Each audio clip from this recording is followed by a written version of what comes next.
জোট সরকারের 9 মাস অতিক্রান্ত, থেমে নেই গেরুয়া দুর্বৃত্তদের হামলা হুজ্জুতি। সরকারের বয়স যত বাড়ছে সন্ত্রাসের রূপ যেন আরো জঘন্য হচ্ছে। মঙ্গলবার রাতের ঘটনা তা ফের প্রমাণ করল।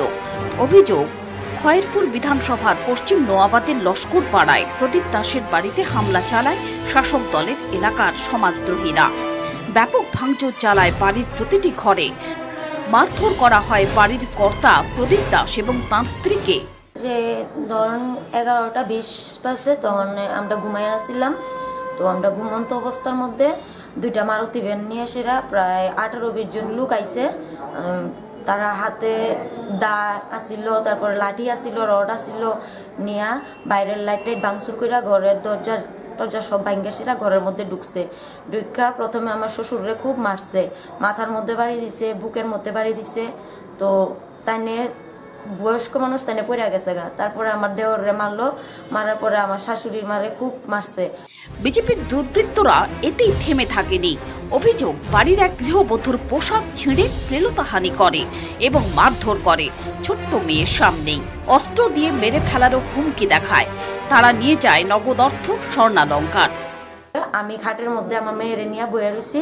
তো তারপরে তারা কি করছে, খাটের স্ট্যান্ডই ভাঙছে, মশারি টশারি সব খুলে ফেলাইছে, কম্বল টম্বল সরাই সেরা আমারে খুব মারছে লাঠি দিয়ে সেরা মাইরা সেরা। তারপরে তারা রড টড সবই নিয়ে গেছে, মারছে। মারার পরে তারপরে পিস্তল বাইর করছে, বাইর করে সেরা আমার সামনে ধরে রাখছে, কইছে চিৎকার করলে আমার গুলি করব, প্রাণে মেরে লাইব।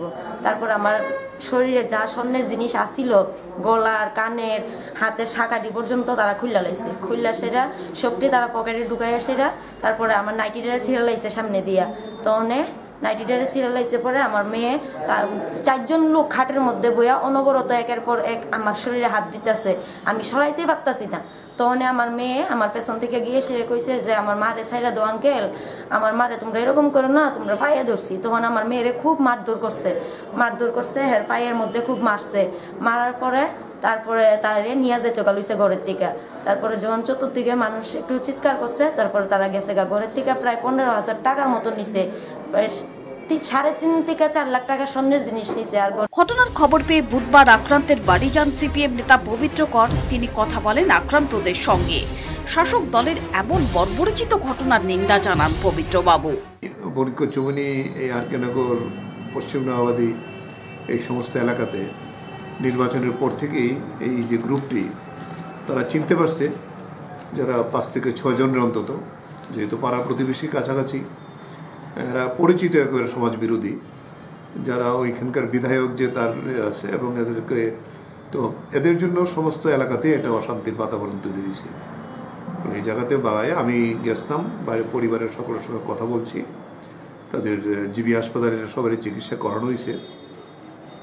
এবং ওনার স্ত্রী লক্ষ্মী দাস, যিনি এখন আইএলএস হসপিটালে চিকিৎসাধীন আছে, আমি কথা বলছি আইএলএস কর্তৃপক্ষের সঙ্গে, বলছে খুব একটু ক্রিটিক্যাল অবস্থাতেই আছে। ফলে এই যে একটা ডাকাতি, মহিলার শ্লীলতাহানি, লুট করা, যে এটা এখন শেষ পর্যন্ত বিজেপি তারা এই দলের মধ্যেই নামছে আর কি।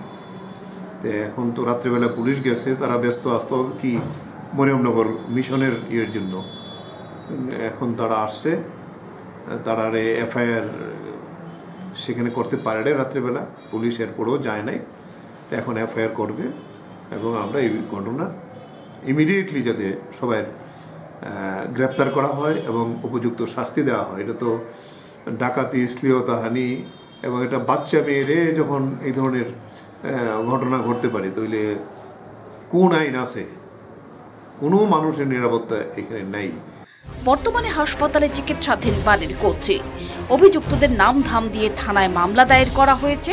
জোট জমানায় এরকম ঘটনায় সর্বত্র ছি রব পড়েছে।